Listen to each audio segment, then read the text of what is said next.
Good morning everyone and welcome to the final installment of CTPM webinars for 2013. My name is Nelson Rodriguez and I am the Training and Development Officer here at CTPM, who will be filling in for Samantha as your chairperson for today.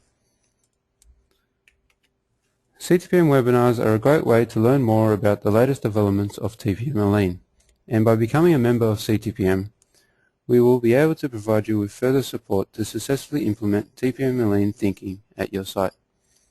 As a membership-based organisation since 1996, our aim has been to provide our members with the assistance required to get their equipment, people and processes working perfectly so as to increase productivity, reduce costs and create a safe working environment for all.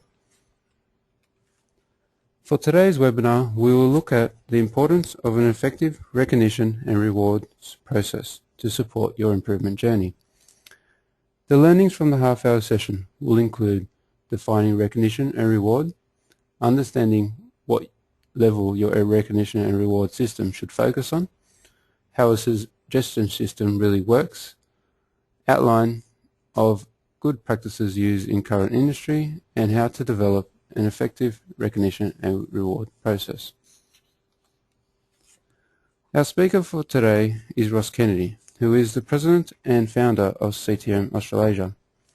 Ross is recognised as Australasia's leading authority on total productive maintenance and CTPM's operations excellence through the TPM and Lean methodology we call TPM Cube. Before I pass you over to Ross, I will just give a quick explanation of how we will conduct our question time and also our interactive polls.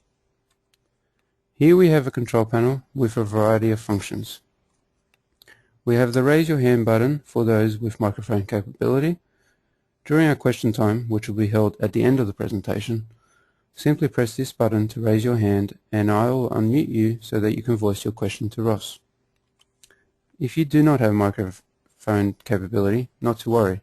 Just type any answers, any questions or comments in the control panel box provided and we will attempt to answer all questions at the end of the session. If we run out of time, we will send out a question and answer sheet via email so that no questions will go unanswered. As mentioned, throughout the webinar, we will also be having some interactive polls. So when a poll appears on your screen, simply select one answer and press submit. Other than that, we hope you enjoyed today's webinar and I will now pass you over to Ross.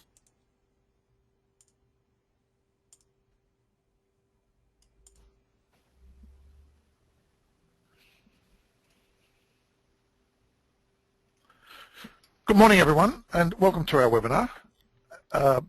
Today we're talking about recognition and reward processes to support the improvement journey. As Nelson mentioned, we've got the 5 areas we want to talk on. I won't repeat those for you, but I thought before we do start I'd provide a little bit of background of what we mean by an improvement journey. Now for those who have been on our webinars before, you may have seen some of these slides, so I won't spend a lot of time on them, but I think it's worth just putting some of this into context. When we talk about improvement, we recognize there's 2 types of improvement. There's reactive improvement and there is proactive improvement. And it's important, I think, to recognize and reward people for their contributions for both reactive improvement and proactive improvement. When we talk about reactive improvement, we'll do that first.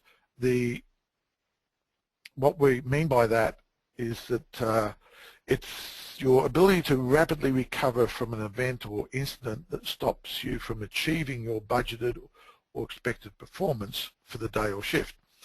And most importantly, initiate corrective actions so that the event or incident will not reoccur anywhere across the organization. And the tools we use for that are what we refer to as frontline problem solving. Other people might refer to it as doing root cause analysis. It involves a step process of analyzing the problem, coming up with some root cause solutions, getting approval to trial those solutions, implement the solutions, evaluate the results, and share the learnings by creating typically an A3 summary sheet which is shared around with everyone and accessible to everyone. So that's what we mean by reactive improvement, very, very important part of the improvement journey. The other part of the improvement journey is what we call proactive improvement, and that has basically three main elements to it. One is introducing new technology or automation, in other words, bringing in new equipment or upgrading equipment in the plant. The second one is project and event improvement, and this is often, some people use Six Sigma type events to go around and do improvements. Some people use Kaizen events to do improvement, and to get looking at specific projects is very important. And the third part of improvement is what we call ongoing improvement, focused on developing all people and to enhance their practices and behaviours. And this is, if you want your improvement to be sustaining, it's the ongoing part that gives you the sustainability and gives you best practice performance. So we need to do the whole three. With the ongoing improvement, it's there so as to identify and address problems in the workplace at the earliest possible time, and that involves cross-functional teams and area-based teams. Cross-functional teams tend to do the problem solving, area-based teams focus on prevention at source. Now, the thing to be mindful of when we're talking about reward and recognition is that if we've got people doing ongoing improvement, and ultimately the aim is to progressively cascade across your site and get everyone involved in at least one cross-functional team and one area-based team at a time, and we do that in a framework of cycles of 12 to 14 weeks. Therefore, you'd expect everyone to be on 2 teams every cycle or 6 cycles a year. So when we start thinking about reward and recognition, we could be rewarding and recognising people 6 times a year just for their ongoing improvement activities, let alone if they get involved in reactive improvement activities as well. So it just puts the thing in a little bit of framework of the magnitude of the decisions we make regarding recognition and reward. So let's look at defining what do we mean by recognition and reward. I thought we'd start with reward, and reward can be either monetary or non-monetary. Monetary means it has an impact on our salary or take-home pay. That could be some form of profit sharing, or it could be a bonus arrangement based on what we've seen best practice, where people use the key success factors for operations rather than just how much money we made. The other non-monetary part would be people getting vouchers, which would go off to maybe to go and go shopping with. People get, often we see movie tickets being given away. Clothing could be in the form of a t-shirt, for example, or other forms of clothing. There could be some gifts, as in coffee mugs or whatever, and some companies will put on meals for their employees, like a barbecue to celebrate, or a morning tea or an afternoon tea. Just to clarify this bit about key success factors for those who haven't seen this slide, what we've found is, from an operations perspective, it's the causal measures that are important, the lead indicators. These should be monitored at least weekly at a site level, and those are the things that you should be gauging any bonus on if you wish to go down that path, would be our suggestion, so that it will have the right behaviour for you, not just a bonus on output, for example. We've seen a lot of companies have that, where quality and delivery and etc. get forgotten about. So getting back to our slide about reward and recognition, let's look at the recognition side of it. And we have either presentations where we get people together and we may present an external award or an internal award, a trophy for the cycle. We've seen that at sites. Might give the individual team members or people involved a medallion, or we may issue certificates. And the announcement part of it might be that we put an article in the newsletter for the site, or in the company magazine, or in an external magazine, or we may have during a site briefing we might recognise what the teams have achieved. during department briefings or even at toolbox briefings. So I guess the point I'm trying to get across here, there's a lot of ways to recognise and reward people. And the key to, I think, successful improvement journey is to have a very clear policy on this, and most importantly, getting what we call consistency of purpose on the way we recognise and reward. Now, the other dimension to all this is what level do we recognise and reward our people at? So we then have, do we recognise the site? Do we recognise the department and everyone in the department? Do we recognise just the team that's been doing the improvement, or do we recognise the individual? So what we have on this slide is those, I guess, what we call the 5 levels. And again, at the group level and at individual level, people can be recognised and rewarded. For example, the site might get the TPM Cubed Excellence Award, might achieve a level 1 or level 2 or level 3, and that's a great presentation, and there's a trophy and there's a flag and there's a certificate on the wall, which is excellent for the site. But in recognition of that, the site might also go and give everyone a voucher or take everyone out for a meal, or everyone gets issued a t-shirt or something or other, or movie tickets to also be part of the celebration, so to speak. Some departments there may be a plaque for the best department, there might be a shield, there might be a trophy each cycle to see which department or which defined area, as in defined production area, is been most successful for the cycle. We've seen that being done at sites. Then when you get to your teams, you have your cross-functional team and your area-based team. And the interesting one is about cross-functional teams is that what we've seen there is that some sites will just recognise the cross-functional team that's gone into, a, for example, a defined production area and looked at overall equipment effectiveness, improved that by, say, 20%, and they will give the team a certificate and a voucher or some other form of recognition or reward. However, what we've seen some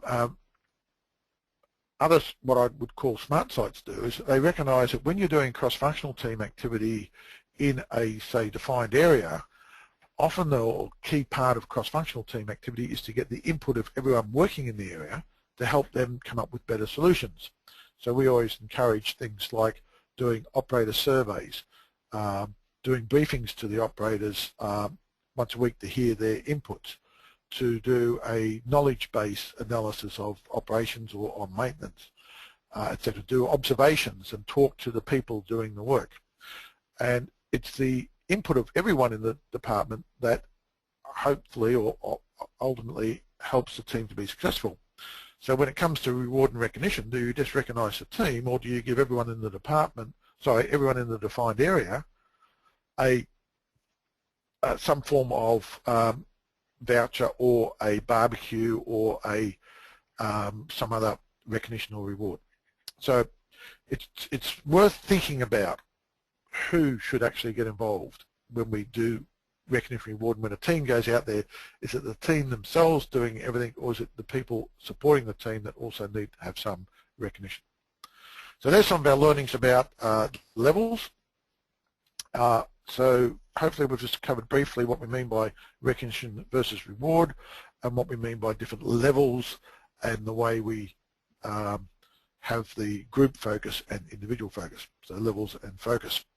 The next point I just want to touch on was suggestion systems, and the reason I wanted to touch on suggestion systems is that we come across suggestion systems in a number of sites, and to be honest, I haven't seen what I think is a really effective one in Australia or New Zealand. I have seen some ones that appear to be effective in Asia. And I was reading one of Jeffrey Leica's more recent books, The Right Way to Lean Leadership. And in there, there's a little section about suggestion systems, and he makes the comment, suggestion systems are easy to abuse if you take your eyes off standardized work. So before we talk about that, I thought I might just do a quick survey of our audience today to see if anyone here does actually have a suggestion system at their site. So quick ask the audience, quick survey. Do you have a suggestion system that you are using at your site? And if no one has one, I can then move over this topic quite quickly.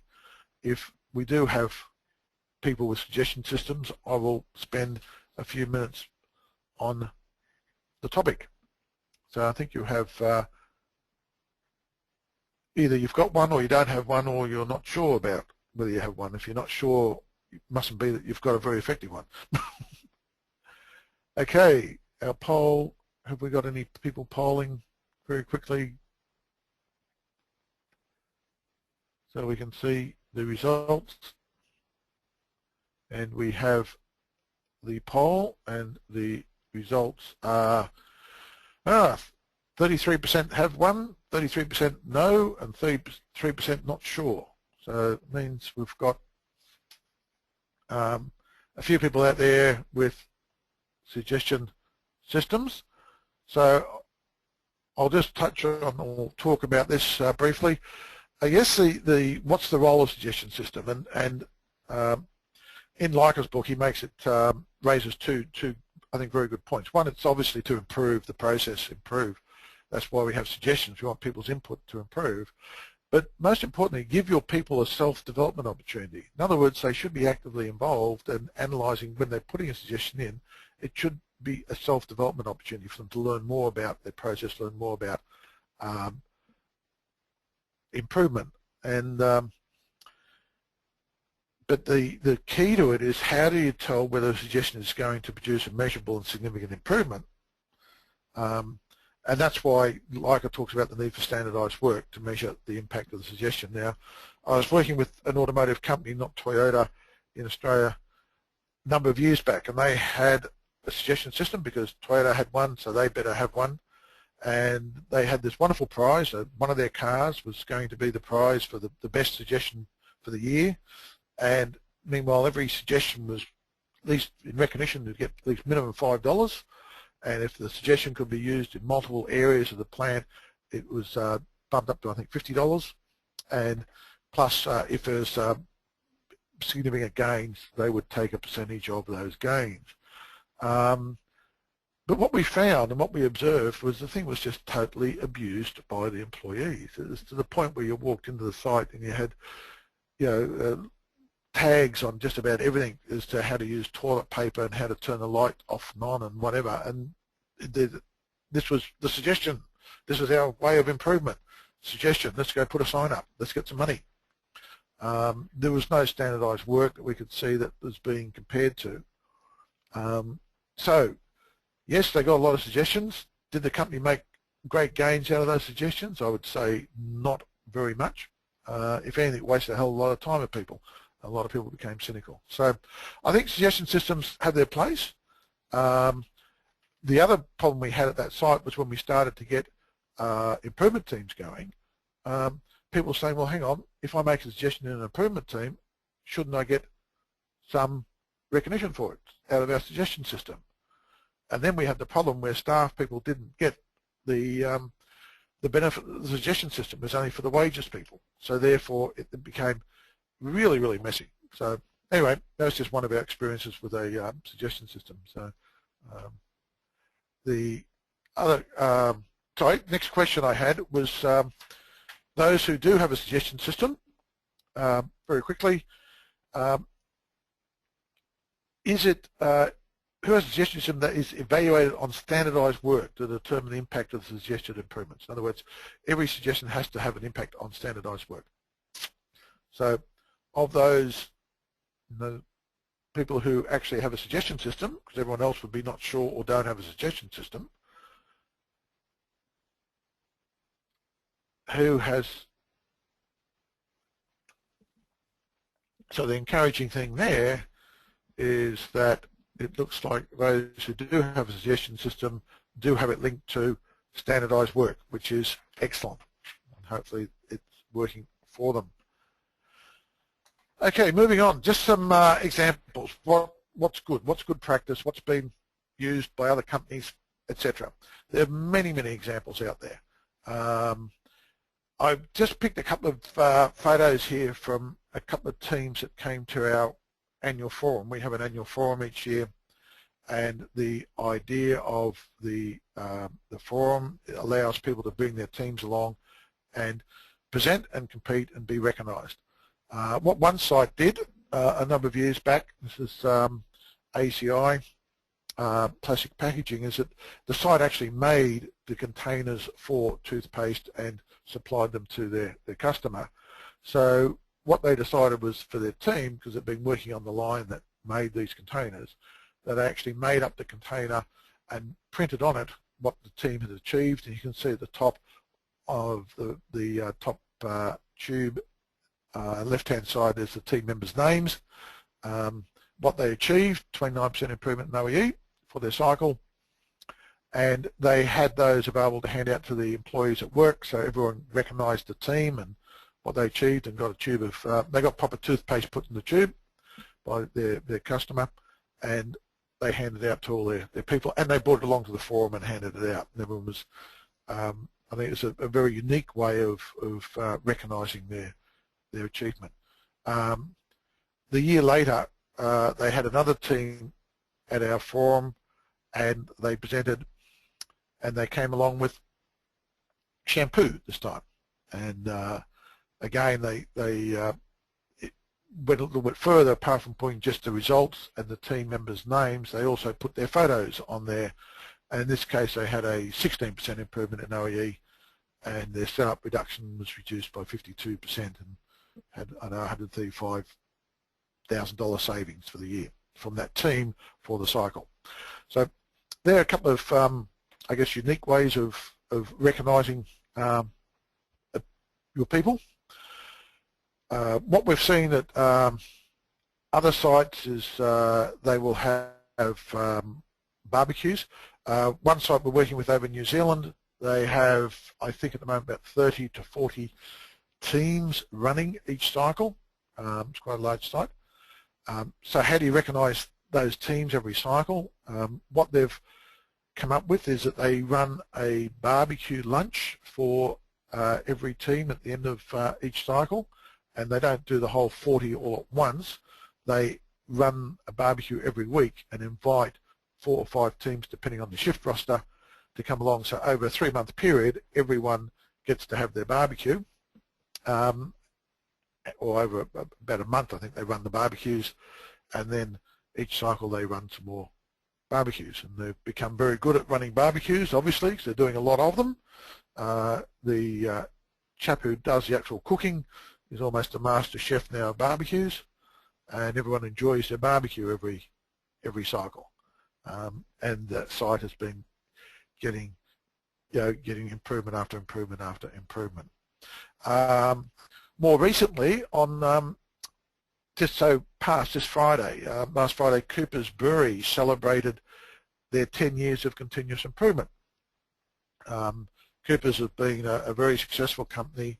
They make an excellent product, obviously, but a very successful company. They've, I think, what happened on Friday, they have just opened up a new bottling line.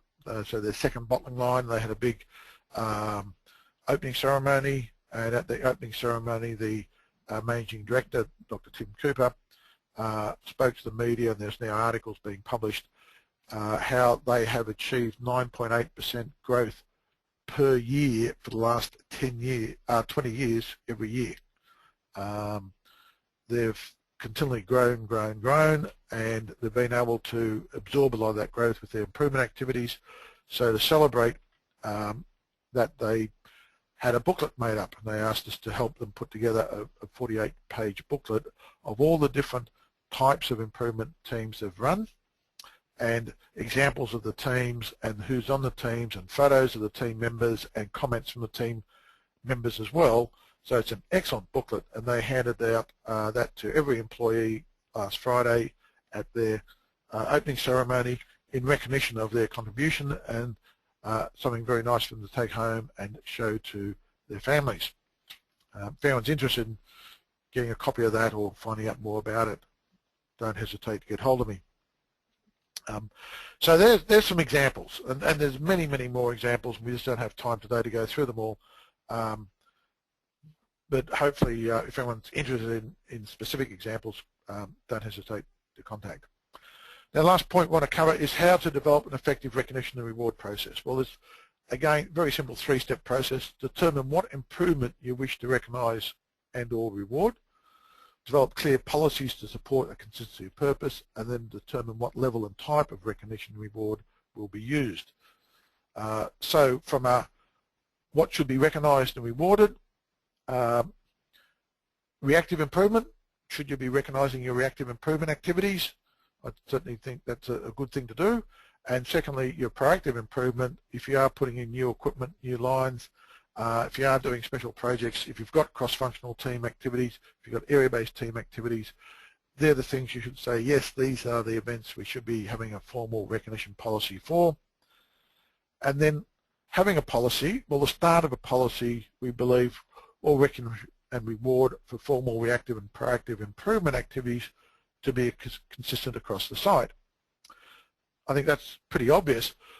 The other thing I would suggest is that if you're working in a multi-site company and the more than one site is going down the improvement journey, we certainly have that situation with a number of our clients, be mindful that your teams may get together at different functions, or if they come to the forum, at the CTPM forum, or the company sends teams off to the head office to give presentations.